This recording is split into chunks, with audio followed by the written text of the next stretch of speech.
une scène vraiment choquante. C'est une scène choquante que j'ai vue. C'est M. Oligui Nguema. Oligui Nguema est le dictateur néocolonisé de la France-Afrique qui a été intronisé à la tête du Gabon pour continuer l'œuvre ubuesque des Bongo.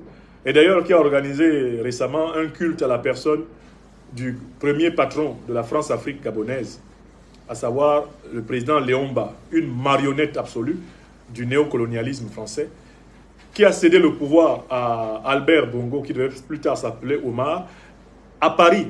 En fait, la passation de pouvoir du Gabon entre Léon Mba et Omar Bongo a été organisée à Paris. Donc c'est le marchepied le plus vil et le plus brut du colonialisme français, le Gabon. Le néocolonialisme français, il y a encore manifestement des jours heureux. Parce que quand on voit le culte de la personne qu'Oligui Nguema a réservé à Léon Mba, quand on sait que Léon Mba, c'est l'un des grands vendeurs, liquidateurs du Gabon, l'un de ceux qui ont livré pieds et poings liés le peuple gabonais et toutes ses richesses au néocolonialisme et au colonialisme français, ça fait pitié ce degré de zéro conscience historique, d'inconscience historique qui anime le nouveau satrape de Libreville. Cet homme-là qui s'est permis de prendre un résistant camerounais, Ramon Kota, qui vivait à Libreville, et de le livrer au dictateur Paul Biya. Cet homme-là qui est un anti-panafricaniste notoire, un ennemi de la souveraineté africaine. Le général d'eau douce, Oligui Nguema. Alors, j'en viens à la scène que j'ai vue et qui m'a vraiment choqué. Oligui se promène dans la banlieue comme ça, rurale de Libreville. Il va à la rencontre d'un groupe de jeunes et il se met à recruter pour la garde républicaine sur le tas. Il trouve un groupe de jeunes là et Oligui commence comme si c'était le recrutement dans l'armée gabonaise. Il recrute dans l'armée gabonaise, qui plus est dans un corps d'élite à vue d'œil. Voici donc le satrape debout dans une foule de jeunes gens. Toi, viens un peu. Est-ce que tu es fort? Tu es fort? Passe là-bas. Toi, viens. Il t'apporte l'épaule. Oui, et toi, viens un peu. Tu as la force. Tu as un peu la force. Le jeune dit, oui. Monsieur mon général, je suis le plus fort de mon quartier. C'est moi qui fais tomber tout le monde ici. Il le fait passer. En fait, Oligui Nguema, en plein quartier, sans aucun protocole professionnel de recrutement, en train d'intégrer dans les forces armées gabonaises des individus kidamesques qu'il ramasse comme ça dans la rue. L'État gabonais qui est transformé en une boutique de friperie, quoi.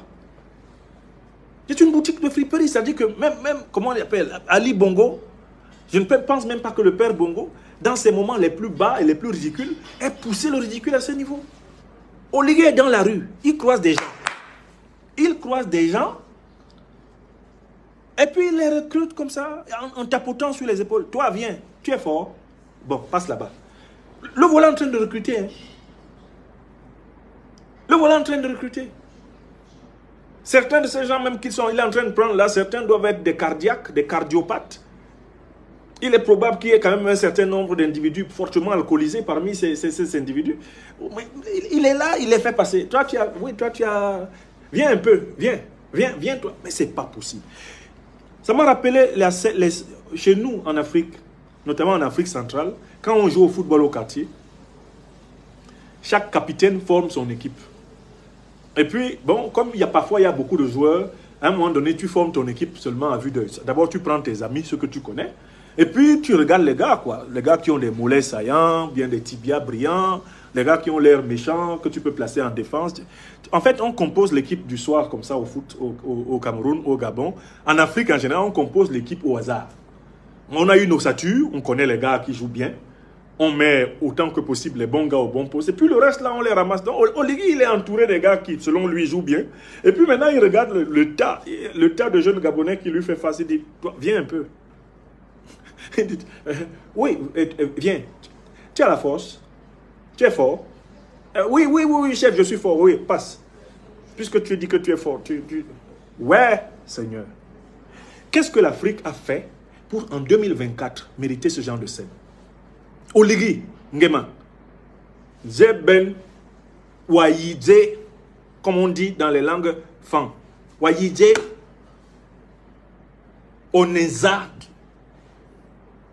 on est président.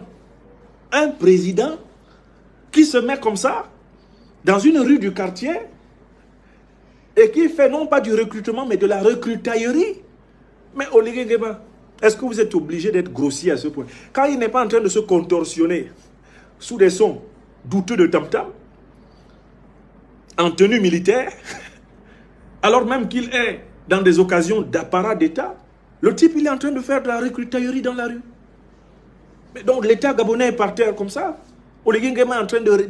L'État gabonais était déjà un État complètement vassal, mais maintenant, c'est un État d'étal, un État étalé. C'est un État fripérique. Il a fripérisé l'État gabonais. C'est comme s'il était un vendeur d'akrika. On appelle ça chez nous en Afrique centrale, akrika. Les habits d'occasion. Il passe dans le quartier, chacun évalue, et puis Oligui passe avec un tas d'habits d'Akrika, et puis il soulève comme ça. Auction, je vends l'État du Gabon. Oligui, Ndjeben, Ouaïdze, Ouabodze, un président, même quand c'est un président qu'on a ramassé, il ne fait pas ça. Un État fonctionne selon un protocole. Le recrutement dans les corps d'élite d'une armée ne se fait pas comme ça. Cette manière de recruter nous indique la qualité de l'officier même qui recrute. Et nous indique que l'officier qui recrute même, c'est un médiocre. que l'officier lui-même, il est nul. À la base, lui-même, il est nul. Parce que si tu n'es pas nul, tu ne fais pas ça. Tu ne fais pas ça. Même un caporal-chef bien formé ne recrute pas comme ça. Je dis bien caporal-chef. Bien formé, il ne recrute pas comme ça, comme Oligui recrute. Oligui recrute comme s'il était un chef bandit qui est à la recherche de gros bras dans le quartier, de gros bras apparents. Montre-moi ton œil. Est-ce que tu as l'air méchant? Montre-moi ton œil. Le gars sort l'œil comme ça. Oui, je te prends. Gonfle-moi le nez. Gonfle le nez comme quelqu'un qui est fâché. Le gars fait comment? Et dit oui, je te prends. Toi aussi, je te prends. Fais le visage facile. Le gars dit quoi? Ah oui, non, je te prends. Sors tes muscles, le gars sort ses muscles. Je te prends. Ouais, Gabon. Ouais, Gabon. Ma patrie africaine du Gabon. Vous méritez mieux. Comme le dit souvent un jeune homme qui fait ses petites vidéos dans les rues du Gabon, tout est à refaire. Tout est à refaire. C'est ça un président? Ouais. Non, j'ai eu mal pour le Gabon, j'ai eu mal pour l'Afrique. J'ai eu mal pour le Gabon, j'ai eu mal pour l'Afrique en regardant cette scène. Et je voudrais appeler M. Oligui Nguema à arrêter d'humilier l'Afrique.